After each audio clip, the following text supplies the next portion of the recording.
Deuxièmement, quel avenir pour le shopping? On constate que les achats prennent du temps, beaucoup de temps, et que finalement, il n'y a de plaisir que dans l'absence de foule. Dans certaines échoppes, des parcours avec un sens de circulation étaient mis en place, comme Vincent l'a observé dans sa pharmacie et dans sa jardinerie. Comment ça s'est passé, Vincent? Ça semblait plutôt efficace, Ouais. surtout qu'au début du confinement, il y avait beaucoup de monde. Donc, les gens respectaient quand même bien les distances, évitaient de se croiser. Bon, c'était plutôt bien fait. Dans la pépinière elle-même, il y avait un parcours fléché Ouais. et le nombre de gens était limité à l'entrée. Il y a une personne qui disait vous pouvez entrer ou vous devez attendre. Le parcours présente un intérêt, c'est un espace barrière, disons. Par exemple, en pharmacie, les gens ne se croisaient pas. Si par malheur quelqu'un éternuait au moment où on se croisait, Mm. s'il y avait un risque de contamination, là on était bon. Ouais. Donc le sens de circulation finalement avait son intérêt. On peut se poser la question de sa généralisation, de la généralisation de ces parcours. Faudra-t-il des parcours comme chez Ikea, et donc une organisation en serpentin et non plus orthogonale ou autre? Laurent paraît plutôt sceptique. On nous parle de confinement, mais tout le monde se croise. On parle de pas être à 1 mètre dans les transports en commun, mais là, tout le monde se croise. On n'est même pas à 1 mètre, tu vois. Faire un chemin, je sais pas si ça plairait à tout le monde, parce que si tu oublies quelque chose, si tu reviens en arrière, tu vas te montrer du doigt, quoi. Les conditions de sa réalisation sont peut-être trop complexes. Ça sent la fausse bonne idée.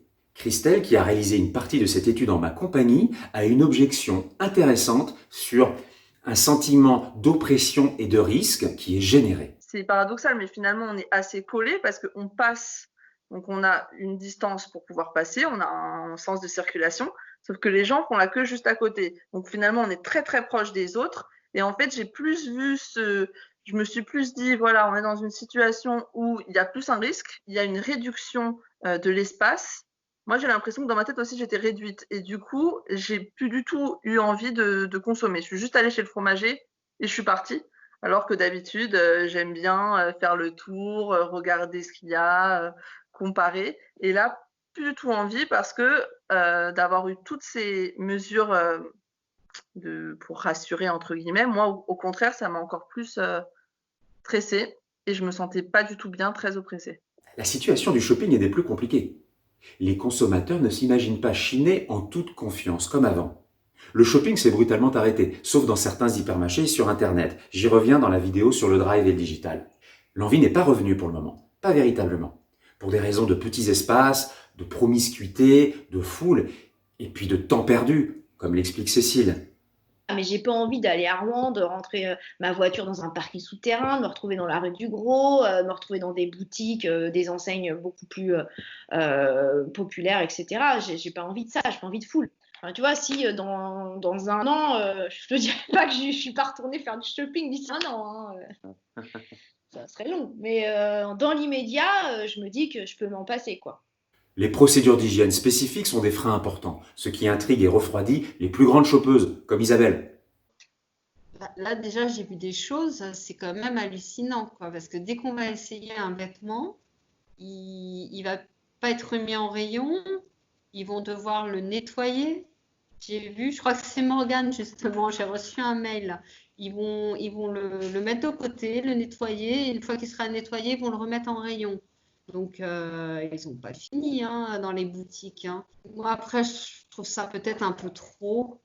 L'impossibilité d'essayer pose le problème du choix et proscrit quasiment tout shopping pour le moment. J'ai pu me rendre dans un autre Monoprix pour cette fois-ci acheter des vêtements et j'ai constaté qu'on n'avait plus le droit d'essayer les vêtements en cabine. Alors que pendant le confinement, on pouvait encore. C'était pas encouragé d'acheter des vêtements, mais il se trouve qu'à un moment donné, j'ai dû m'acheter un jean quand même et j'ai pu l'essayer sans souci dans la cabine d'essayage. En revanche, depuis lundi, c'est fini ce temps-là. Donc, je pense qu'ils pourraient rouvrir les cabines d'essayage puisque pour deux raisons. La première, c'est que ça fait gagner du temps en essayant sur place. Mais la deuxième raison, c'est qu'on se retrouve à acheter en plusieurs tailles les mêmes fringues. Et alors que dans cette période très, très, très peu prolifique en ce qui concerne le chiffre d'affaires, on n'a pas forcément les moyens de dépenser 300 € avec un seul coup de carte bleue pour acheter plusieurs tailles d'un même vêtement.